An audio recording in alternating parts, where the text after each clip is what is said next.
This is Adrian Hart with your Southeast Colorado news on seconews.org. We're here in Rocky Ford, Colorado with the CSU research field. Their automated weeder demonstration underway. Check out this new technology with us as we bring you the news dedicated to the people of Southeast Colorado. Field with the labor and help us figure that out. And so in 2021 we added the automation system to it, and so that was to use that analysis, that drone imagery, to basically run our whole system here. So the way our system works is you fly the drone, you create your map and your boundary, we help you with that, and then once we have that set up, you can use the autonomous Nano tractor, which is what this is called. It's the ANT and the ANT class of farm equipment.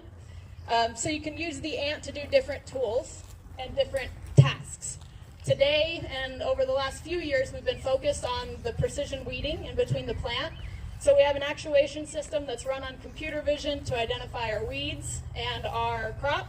And then we have a linear rail on the back that then actuates in between the plants, and as it sees the weeds, it'll go in and move around it. So we can supplement that, what we call is a barrel of death. The reason for that is because it spins at 20,000 RPMs and it just tills up the ground in that one spot. It's super dangerous, so it spits stuff out. We have a cover, so I'll show you a couple different ways. But this can tow an F-150, runs on the computer vision, runs on GPS navigation. Then you can also just use it with a control. If you're a 1 acre farmer, if you are a 10,000 acre farmer, then you can run them as a swarm, and you can do different tasks or all the same tasks. We will eventually add other things like a triple row boom. We'll do some additional interface and analytics. And this is the first 2025 version. So if any of you came to any previous demos, we've had a couple of different versions. Some of them have been duct tape. And why did we do that? It was because we wanted to wait to put the cost into the development until we were actually ready. So that way the farmers didn't have to pay for that cost. So now we have a unit that does not have duct tape. It has electrical tape today, but doesn't have duct tape. It is one 3D printed part running really well. We have these operating in a few different farms in Colorado, Arkansas, Wyoming, and Tennessee. And this is our first year for this version, so we're still working through a lot of our interface things, but we'll continue to improve this one and then get the ants in the field. So what I'm going to show you right now is some of our computer vision weeding. You guys can come over here. We have put fake plants into the ground just because our resolution on our camera was not able to detect the small chilies. So we supplemented a little bit and we tried to put some fake plants in the ground. So our goal here is to get this rail to go in between the plants. And what it's going to do is it's going to go from one side to the other. It'll go in between at different stages. We put only 500 images into this model, so it's not performing as well as we'd want. But what we would do next is take more images, put it into the model, retrain it, and then send it out to do a better job the second time. We have the computer running on it right now just because it's running a separate model. And then our rail should actuate. Our barrel will not turn on right now, but I'll take you down to the end, turn it around, and then show you how it spits dirt and weeds everywhere. All right, let's see. So for our robot itself, we have motion and your hub motors here, skid steer from our harmonic drives, and then a 24-volt battery that gives you about 6 hours of runtime on this. This is our barrel, spins at 20,000 RPMs. And then you also have a linear rail that's automated usually, but just to show you guys, you can go all the way into the ground and then remove that weed going that way. All right, here we go.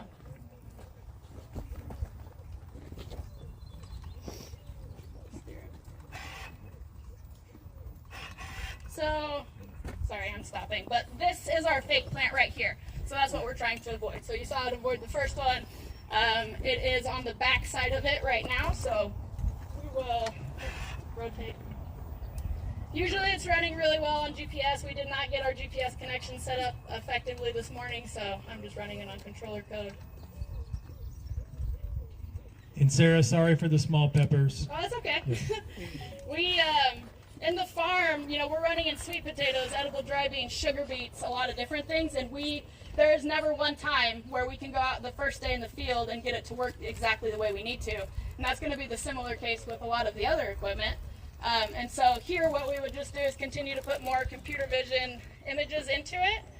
And so it's detecting, and it's moving out of the way of our fake plants, however. So that's just the factor, is we need enough data for it to work, and then we can set it off into the field. And some of these image libraries needed are like, what, 30,000 images, Ben? It's like astronomical to develop a really comprehensive image library. So these guys are kicking butt with 500 here. So what I'll do is I'll turn it around, and this also, you know, the conditions, we're not using a skirt today, but we do have that option. If conditions are bad, then we'll put a skirt over it to try to control the environment a little bit better. And then I'll just turn here in the row itself for us.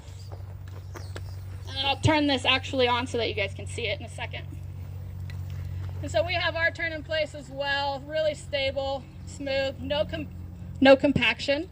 And for us in beets and beans, the way we navigate is we try to get in and out, but our robot's so light that it's not actually going to hurt that leaf, and it'll continue to respond to that environment.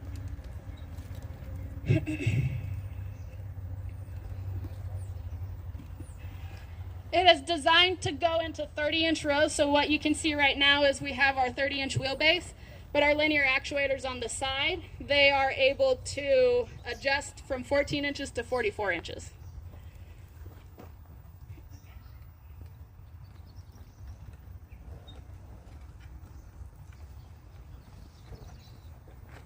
This is mostly because of our shadows, so if I was to add our skirt, it would probably perform a little bit better for us.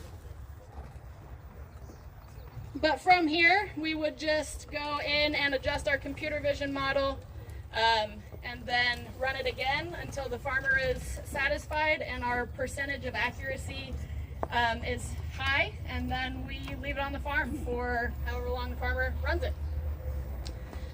So the other thing, we're going to reset this one so we can turn this barrel on so you guys can see the effectiveness of this.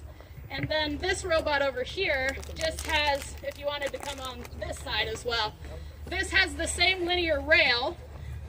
Instead, we have a sweep attached to it on this one. And so you can put a bunch of different tools. That is a custom sweep technically, but we've used other ones. We enjoy when our farmers make different tools to put behind our robot, and so the way that works is they design it, we adjust the software, and then they're off to the races. We've had people make carrot harvesters and a few other things. And then for our robot here, we have front attachments, back attachments.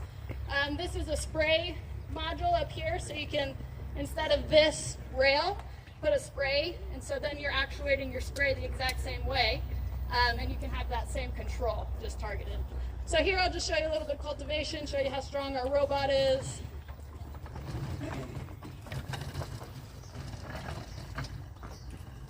And so this cultivation pass for us is really easy. We can get really precise steering, you know, similar to all of our other cultivations.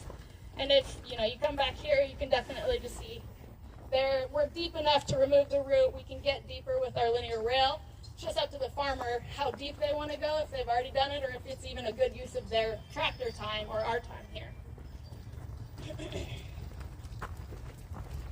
You are welcome to walk with it. This ground right here has never been tilled, and so you can basically just adjust this whole system however you need.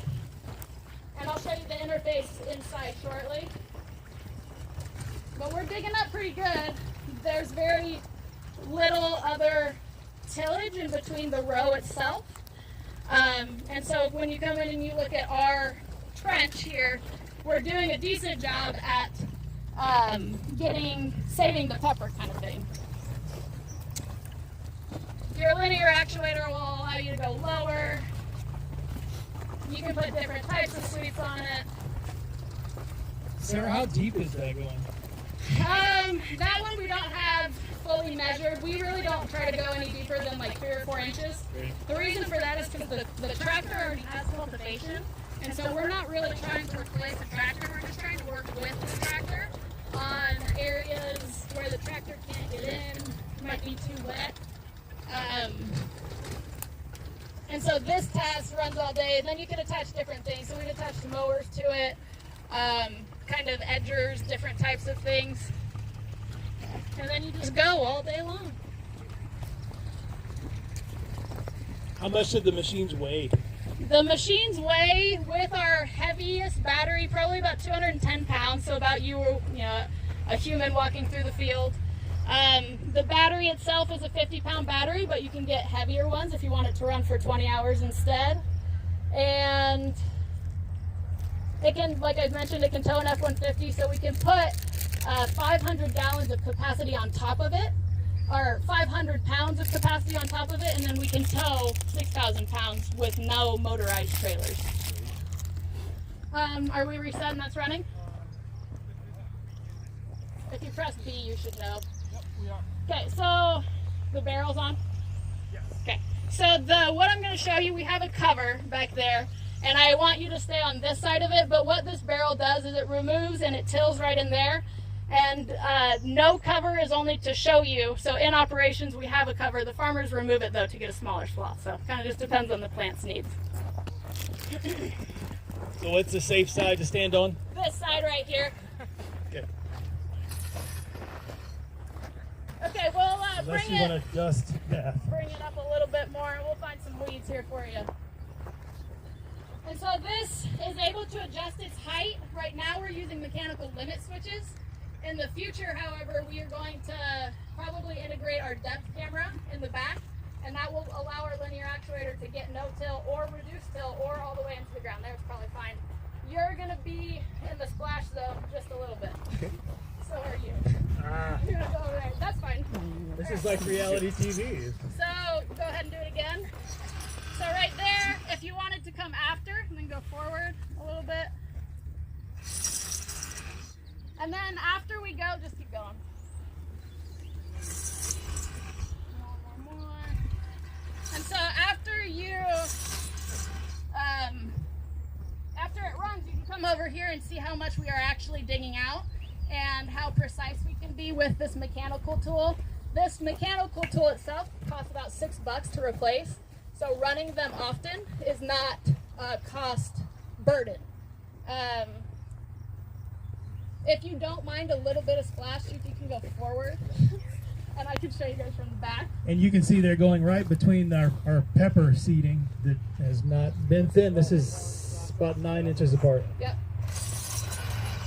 So that is able to go much lower into the ground, or we can stay right above. If you want to try to find a weed juki up here, you might have a little bit more left there. Yeah, there's some cowpeas further up. Some of those. And so this can be for thinning. We can do this actuation for thinning. We can do it for the weeding. We can do it, you see how the blade is rolling forward? So on some plants we don't want that to happen. Some plants we don't mind if there's one little poke in the leaf hole. So it's really just up to the farmer. Sorry. Go ahead a little more forward. But you can see, like, if you come over here and feel how much that's able to till, then we are one of few companies that's able to get late stage weeds with this mechanical application. Go a little more, Juki. Let's get this something. Yeah, that one's probably fine. So I got that one, and then Sarah, I heard some farmers were, you've been real responsive in getting feedback and trying to solve those issues that spring up, but we know that glyphosate-resistant weeds, Palmer amaranth, that this thing's capable of taking that out, isn't it? Yes, yeah, and through this method, so we do a maintenance system. Our unit costs $25,000. You run it on an interface, and you use this computer vision and this mechanical tool as a maintenance system to go in and continue to manage your weeds. Early season, when we have the weeds that are small, then we can clean it pretty good. For our late stage weeds, we would cut it, and then we would do another management system, which is where that linear rail is so great, because after you cut it, then you can go in and spray something if you want to, like a cinnamon cocktail or a vinegar or something like that that's not a chemical, but still is going to hurt your weed enough to get your coverage. Let's see, do I have anything else? You can take your hitch off and tow things, and you just change your task. So what's the highest you can have the thing off the ground? So you can put your hitch all the way up to here. And we have different size linear rails too. So that's your full height. And then you can actually adjust this even further if needed. We operate in sweet potatoes, so we love that mound because this just sits right on top in between. We're able to move really well. Early season lettuce, we're able to get in between with our different size swath. And so you can just take this off and then put different lengths. You can make them really big, really small. And then, like I said, that blade itself is about $6 to replace, and then the motor is like $20. So we're really not trying to, we know farming is hard, heavy work to manage, and so we just want to give tools that do hard, heavy work, basically. Yeah, you want to see it cut any more weeds? That's what I like to do. But we don't run right now the barrel, or in this environment, the barrel on computer vision, just so that you can see things. But in the field, we have the cover. Farmers can replace it. And then if they need anything, they call us for remote support. Our interface is way outdated right now, so we're talking like Microsoft 97 versus whatever, you know, Apple iOS, whatever you guys are on. And so we're just going to keep on improving, keep on taking our farmer feedback, and then keep on running it. Questions for Sarah? Do you still have the option to buy or to hire you to do the work? Yeah, so we can run either way. We have a service fleet that is being managed this season by Andrew Wood, who is somewhere around here. So if we need, farmers need to just test it on 1 or 2 acres or want to run it on just 5, we can do that. Usually we do between $55 and $60 an acre, so that's replacing that hand weeding aspect. For the purchase model, the farmer buys it with the computer vision and everything. We do it between $17,000 and $25,000. We have a slightly bigger wheel, an 18-inch hub, and then you can give it a little bit more body. But any more strength we add, it'll just add a little more cost. And then we drop it off on the farm. You onboard it for about 3 days of that data collection aspect. Our engineers help validate it, and then you control it with an interface either from the internet or from a computer that we give you.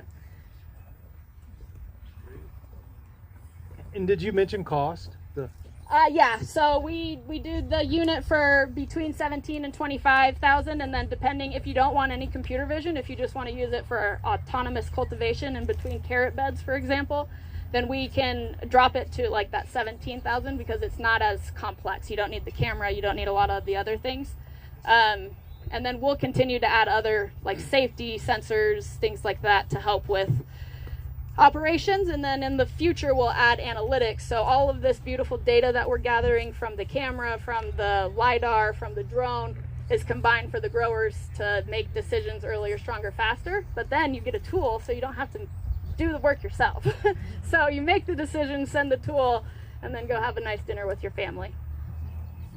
Great. Other questions for Sarah? Are you actually making the machines right here in Lahaina? Yeah, so we manufacture, we don't, our team, BOPA team does not, we outsource to Martin Pipe and Steel, which is just about 20 minutes down the road. And they have built 10 of these units for us. They did them pretty quickly, and they were satisfied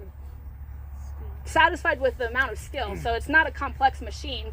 It's a piece of metal body, can replace that anywhere. This is just a square tube leg, put your wires through there, and then a 90-degree bracket. So we build these because we want to build them where we operate them, and we need to have access to machines that are outdated, because that's just the reality of living in rural, right? So we made it really simple to design. You can take off the wheels, change them to an 18-inch for a couple more clearance, but then you can also just take off the leg and bolt it to your top set of holes, even to give your legs potentially a little more clearance, or shorter. And then we'll take advice. So how do you feel about the barrel of death? I'd love to know.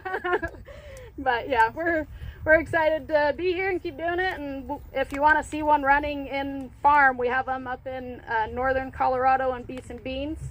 We'll have run in the San Luis Valley on a couple of things, and then probably try to get one over to the west slope as well. How long does the battery last? On this barrel, because it's sucking the current, the energy from the battery, that's only about a 6-hour runtime. on the whole system. If we move to cultivation, we can go probably 16 hours. And then if you're just doing towing, like we tow anything, a mower, hay, batteries ourselves, if you don't want to walk, that's probably closer to 24. And then I have just left this in the truck on for 4 days straight, and no instability in the software with weather, with heat. And then I've also, you put it in the back of your truck to transport it from point A to point B. So this unit physically has been to Washington, D.C. and back, and then back to Memphis and back, and then back to Tennessee as well, or Arkansas. So they're so easy to transport and manage. And it's just a great tool to add to your farm management system. So is it easy to change the battery when one runs out and you need a new one? Yeah. Yeah, if you want to come take a look too. So our battery is really light. It's 50 pounds, so most people can. I bet that you could. We have one over there if you wanted to see and just lift it. The way you undo the battery is you turn it off, unplug that, put the new one in, plug it back in, turn it back on, and you're off to the races. My biggest problem with this unit is the cables. You have to have the right data management cables to connect to the right sensor, to connect to the right everything in the sky to get all those things working together. And so we just have, sometimes it takes an hour to set up, sometimes it takes 4, and we just have to deal with it. The bigger battery, we could get more weight, more down pressure, Yep. a little more stability with it, and longer run time. Yep. Yeah. And the only reason I don't run with it is just because it's a little heavy for me to lift into. But if anybody, I suggest going the longer one because it does all of that, and it just gives that benefit. The charging time on this 100 amp hour is a 2.5 hour charge time, fast charger. You just plug it into any 120 outlet. We have solar charged on Field's Edge in about 6 hours. And Can you talk about how much glucose and calories like an hour or so, depending on like moderate and professional? yeah, so in this barrel, in between the plant only, so that's a consideration because we are not going to focus on this cultivation area, only because we feel the tractor can do it. If they want us to, we can. So only in this smart zone area, we can do about 4 to 6 acres per day in a medium dense. And a high dense, high specialty, we're going to drop that down to like 3 because we're going to go 0.15 meters per second, which is turtle speed. Top speed is like 5 miles per hour. And so if we're cultivating, you can run it. You can run it And fast. that's not like one machine. One machine. So if you swarm, then you can just dump it off. Yep. And then I'm hopeful, Juki, that we can get our triple row boom developed by 2026. So when you look at this tractor, it can tow an F-150. You have one boom here. You pop out the other 2 with guide wheels, just as you do a tractor, and then you have now 2.5x to your capacity. And it runs on the same compute system. And here with 3 cameras instead. And it's a really hard problem for Daniel to solve, so he's probably like, oh my God, she's crazy. But Consider it done. yeah. So we'll continue to utilize this for that precision weeding. We'll have a couple other additions, and then we'll work on our system, our whole communication system, to increase our capacity, because that's the limitation, is how fast our camera can detect and then how much money we want to pay for the camera itself. And so we have chosen a cost-friendly camera, and that's why our resolution can't pick this up. But I'm not certain, and if a human isn't certain, the computer is not going to have a chance, right? So we need to make sure that the plants for us are big enough to where I am certain. This is very challenging with just cotyledons. Without true leaves, this is not easy. So Yeah. And ideally, these would run autonomously. They'd have. yeah, so they do. I'll show you the interface inside, and then you can see this one has actually fallen out of the truck twice, which is why we have a different color leg. So you just take off the leg, put a new one on, and then you can see this leg is slightly bent. So I took 3 robots to the Midwest a couple days ago, and one of the things we're looking at is how do you transport multiple at a time. So this one wasn't quite strapped down enough. We had animal run in front of us, and the other 2 went behind it, and so that's why that bend is slightly that way, but I still will operate it for the rest of the season just like this, and the automation and the sensors will compensate for that. It won't be good for the motor, but Some of the advancement of technology is on the governmental support side, or advocacy of how we can pump grant. This is a tricky conversation given current politics, but how we can have grant dollars to help advance some of this technology. And Sarah was in DC with, was it RMFU? You were? I was in DC with Corrette, and then I met up with American Farm Bureau. Yeah. There's a picture of you in DC. I saw following Sarah on LinkedIn. A lot of these companies you can find on LinkedIn and see what they're up to. So, Yeah. But she was there trying to pitch the idea of like, let's get ag tech funded, right? Yeah, absolutely. So the way we do our computer vision system is we want to integrate with the local FFA and 4-H networks because that is the best resource to be the early detection system, right? So the computer vision is going to support the automation in the field, but we have the local FFA labeling, then we can have John call Eric and say, hey, you have a problem here.